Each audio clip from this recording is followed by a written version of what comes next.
This section is on problem-based learning. Problem-based learning is a constructionist learning strategy where the learning process is really motivated by some central organizing problem.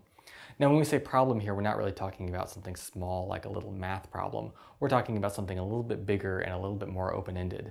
So in ecology, we might have the problem of figuring out why a certain species went extinct.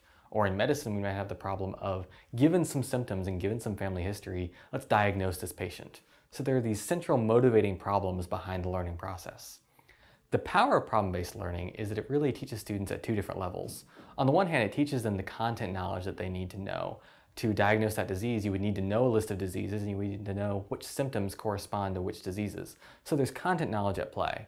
But problem-based learning doesn't just teach the content knowledge, it also teaches that content knowledge in the context of how it would actually be used in the real world. So in the ecology example, it's one thing to know the biological principles and the genetics and things like that that go into that organism, but it's something else to understand the overall idea of constructing an explanation of what happened in that system, evaluating that explanation against evidence, and revising it accordingly. So the power of problem-based learning is it not only teaches students content knowledge, but it teaches them content knowledge in the context of how it would be used out in the real world. And this is very motivating for students as well. They get to see that if I went into a career in this is actually what I would be doing. This isn't just some material that's been whitewashed to use in a classroom environment. This is actually what people do in the real world when they work in these fields.